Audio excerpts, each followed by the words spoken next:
Assalamu alaikum. I'm also one of the founder of the Islamic Center of North Valley, and now we have a new blood. Inshallah, we have brothers from the North Valley. I'm proud to have them here speak for our masjid.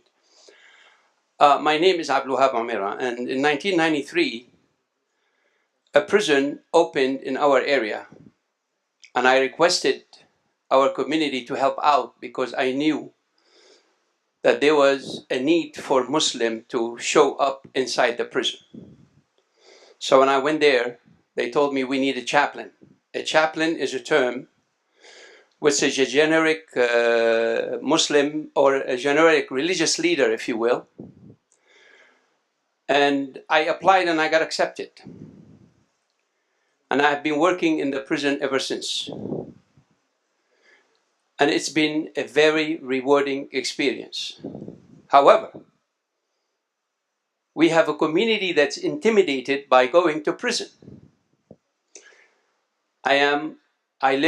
Our community, the prison, is within 1 mile or 2 miles from our members who live in the community. Yet for the Christian, we have people who travel 80 miles one way on Sunday to be with their brother Christians to spread the word to proselytize, to be with somebody. Yet, I don't know why the Muslim community are very poor volunteers. Either they are intimidated or they're not used to it, or they are, well, I don't know what's wrong.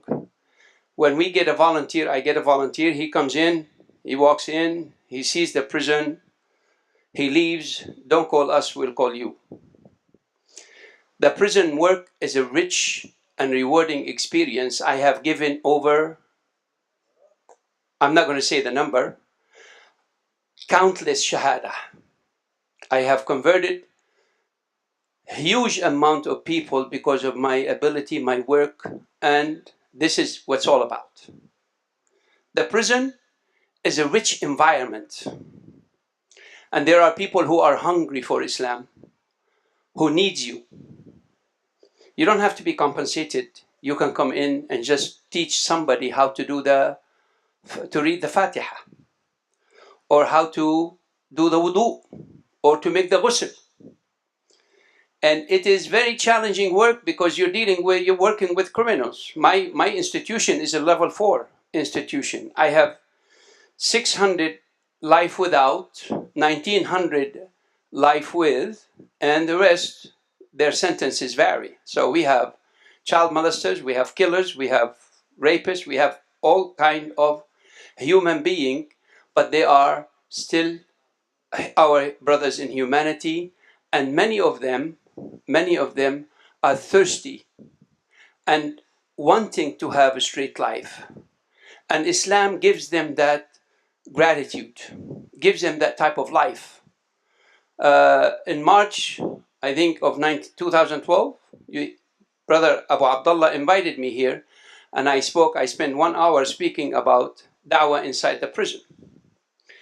So my question and my urge and my appeal to you, find the next prison next to you. And if there's no prison next to you, there's a county prison.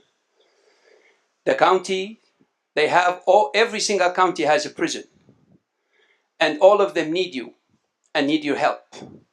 And if you can coordinate it, if somebody, now we have people who may not have the finances or the ability to go to the prison because many prisons are too far away. Maybe you can support someone to go and pay his gas and give him a car to go to the prison and, talk, teach, and let the Muslim community behind the bars know that you're there. I have a few Turkish brothers. They come from the Turkish community.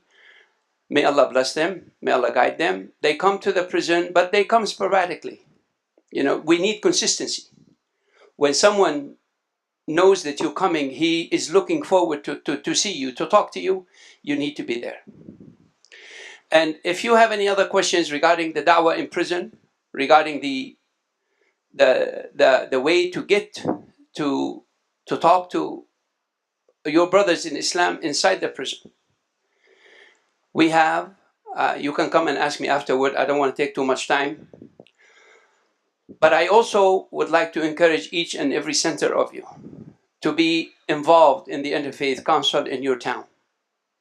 I represent the Islamic Center of North Valley, and I also represent Palmdale in the Interfaith Council in the Antelope Valley.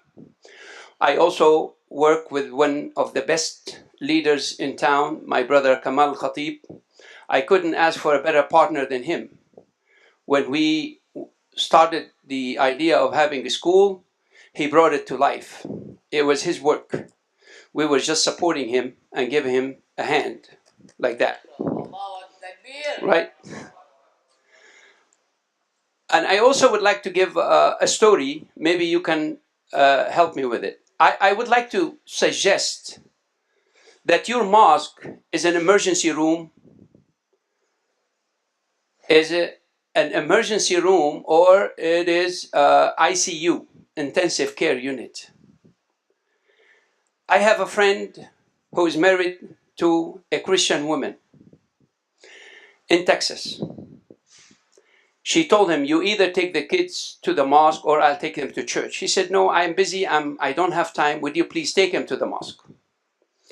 So as a Christian woman, she carried her children to go to the mosque. The Imam welcomed her with such a mean-spirited way. What are you doing here?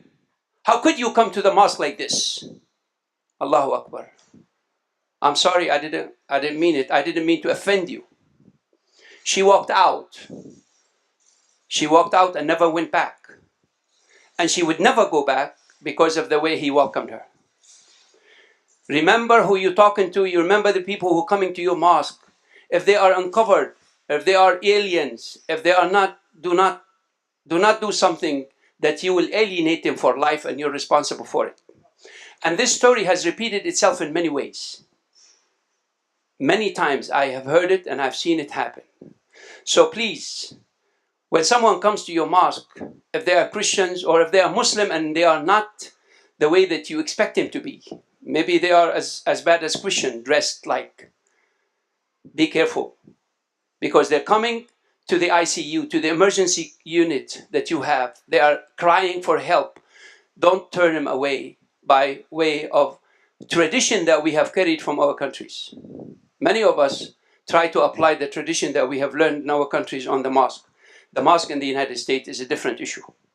And we need to adhere to that, inshallah.